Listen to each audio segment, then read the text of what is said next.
coupon. It's not about what you buy. It's about the feeling you get. They call it the coupon high. Supposedly it's better than intimacy with another person. Or so I've been told. Sorry, have you not used a coupon or have you not had sex?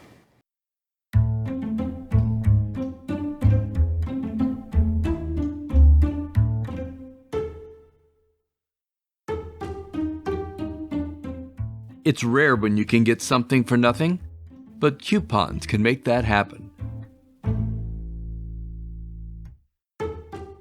They also get you something for less than you'd normally pay, and if the item is already on sale, you've nailed it.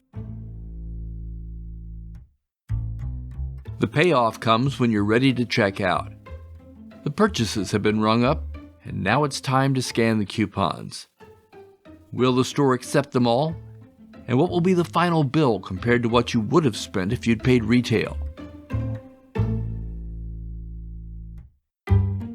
Today we're going to talk about coupon fraud, cases where fake coupons find their way into the redemption system and retailers or manufacturers get stuck with the bill for discounts that should have never been paid. How big a deal are coupon scams? If it seems as if we're talking about minor amounts of money, then let me ask, how does the number 32 million strike you? And that's just what 2 con artists pulled off. Lori Ann Tallons and her husband Pacifico Tallons Jr. printed nearly $32 million in coupons and made off with about $400,000 by selling them to coupon hunters. Records indicate that there were 13,000 separate and distinct counterfeit coupon designs and over $31 million worth of counterfeit coupons that were redeemed at a variety of stores across the United States through this scheme. They say she communicated with individual customers and coupon enthusiasts on social media websites. It states they would pay in various ways, like Bitcoin and PayPal. That caper ran between 2017 and 2020. The 2 entered guilty pleas on charges of mail fraud, wire fraud, and healthcare fraud, and were sentenced to 12 years in prison. The Tallons used social media platforms to connect with customers. They were known online under the brand MasterChef. It was a huge enterprise and surprising that it could be done with so few people. But they aren't the only entrepreneurs out there.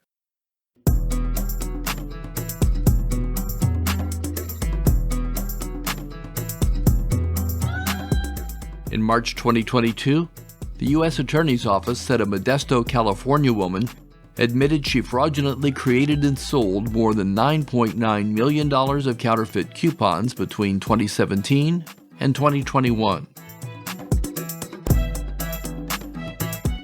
Tong Lor, who went under the name Mandy Carr, pleaded guilty to 1 count of conspiracy to commit mail fraud. That carries a maximum potential penalty of 20 years in prison and a fine of $250,000, or twice the gain or loss from the crime. The scammers ran a large-scale operation, producing 4-color paper coupons honored by hundreds of participating retail stores. The coupons were sold via invitation-only internet groups. They were mailed to 13,000 households.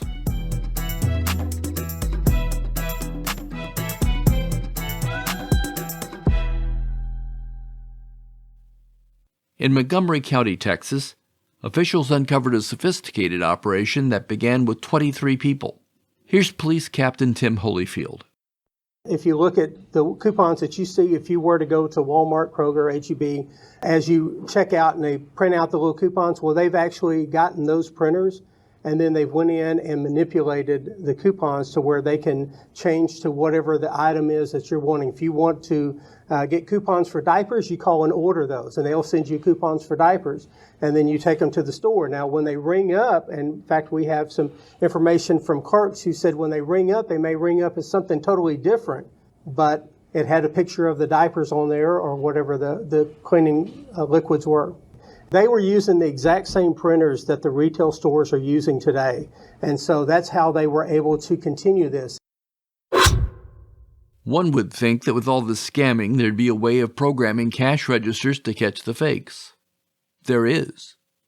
Bud Miller of the Coupon Information Center says his organization provides retailers with free data they can use to spot fakes, and it's regularly updated. But it's up to the retailer to decide whether to use it and keep it updated. If the retailer is using the CIC early warning file or some other type of technology out there, they can often detect a fraud immediately upon the attempt to use a coupon at the store. And that frequently happens. And at that point, the consumer can be informed of it and the coupon simply not accept it, thereby averting any type of financial losses. Sounds easy peasy, right? Alas, like most things, it's more complicated. Here's a quick breakdown of how the system works, and I'll use grocery stores as those are examples we're all familiar with. You buy your stuff and go to the cash register where the coupon is swiped. If accepted, you get the discount, and the coupon goes into the drawer. Later, the coupons, along with the store's record of the sale, goes to a clearinghouse, which audits the actual paper coupons against the store records.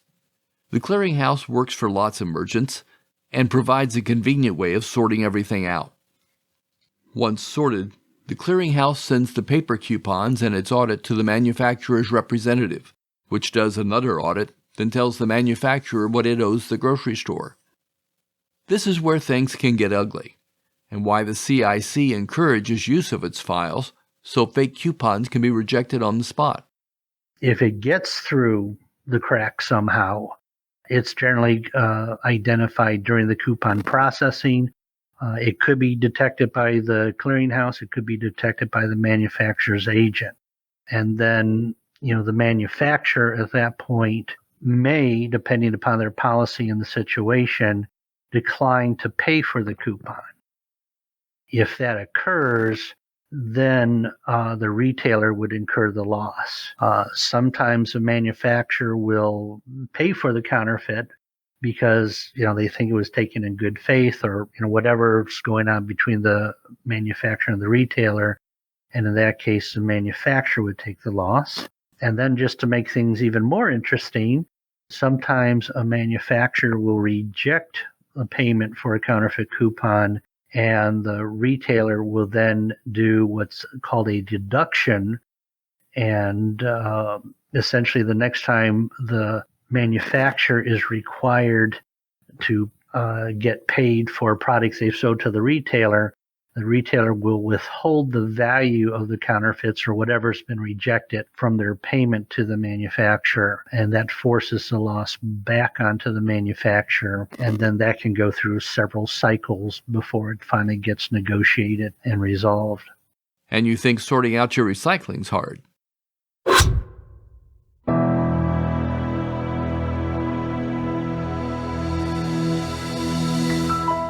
Here's where scammers come into the picture.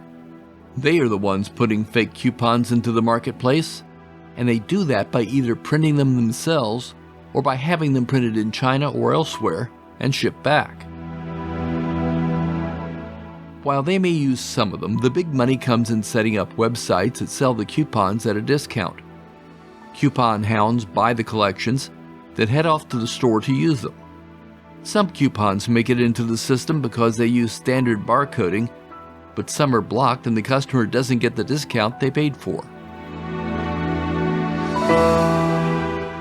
Customers don't just get suckered when their coupon is deemed worthless. They also gave up a lot of personal information like their credit card numbers when they bought those fake coupons. And you can bet that information will be sold. What coupons you bought also provides valuable information. Buying coupons for baby products can be sold to companies selling those products. Coupons for clothing or nearly anything else is of great value to those retailers, so the scammers get another income stream. This triple whammy is a great deal for scammers. Take these 3 Arizona women. In 2012, authorities seized $40 million in fake coupons that reportedly were created outside the U.S. and resold online. The cops recovered $2 million in assets, including $240,000 in vehicles, 22 guns, and a 40-foot speedboat. Sounds exciting. Well, Hollywood thought so too, so they made a movie. It's what they do. Where did you get these? When you send these companies a complaint, they send you a coupon for free stuff. All of these free coupons come from one factory. It's like Robin Hood. We gotta steal these coupons and sell them to families who really need them. That's money in the bank. You never heard of Queen Pens? Well, not to worry, no one else did either. It reportedly made only $1.2 million worldwide on an estimated $7 million budget. You'll remember I told you earlier about how coupons move through the auditing process? Well, that procedure creates a lot of openings for con artists to make money as well.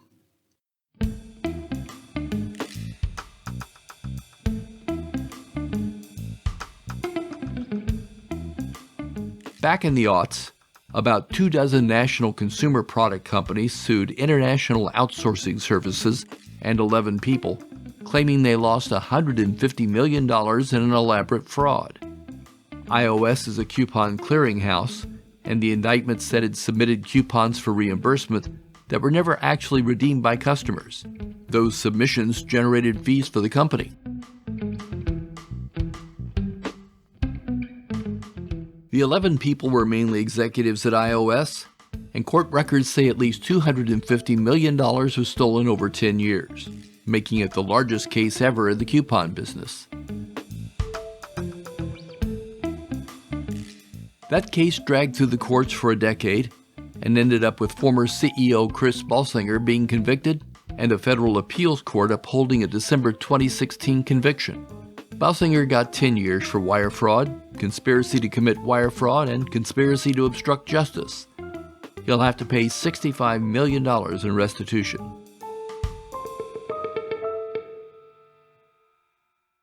I came out of the newspaper industry, and Sunday newspapers were the place to go for coupons. In fact, for many papers, those coupons drove sales of Sunday newspapers and allowed the publishers to set higher prices for Sunday ads. These days, newspapers are in decline, and it would seem that manufacturers and retailers would move toward online coupons that might be more secure than paper ones. You'd think that, but Bud Miller of the CIC says it's not likely to happen. You know, I've been told that when I started this job as a temporary summer job in 1986.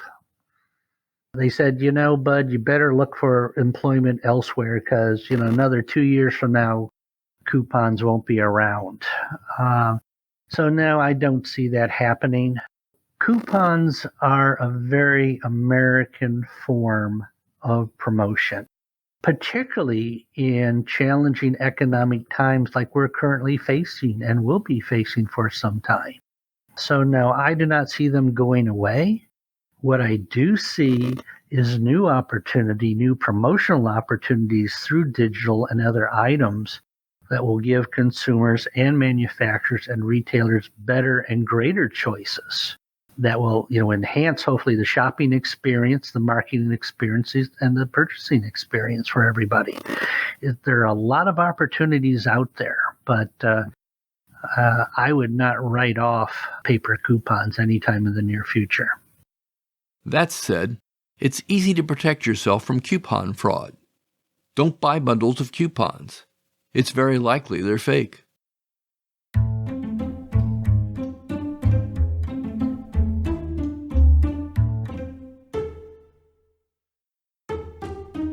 A successful con seduces a sucker into a world where their dreams can come true. Power and great riches are within their grasp.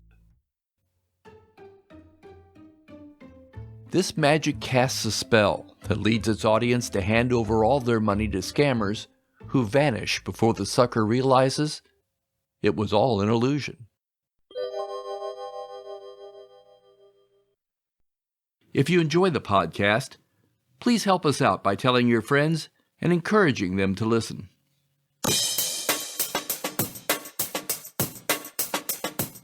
Scams and Cons is available wherever podcasts are found and at scamsandcons.com. You can also follow us on Facebook and Instagram. Just search for Scams and Cons. Lastly, if you could head over to Spotify and leave us a 5-star rating, it'd be really appreciated. Spotify listeners are more than half our audience, so it makes a difference. We'll be back in 2 weeks. Thanks for listening.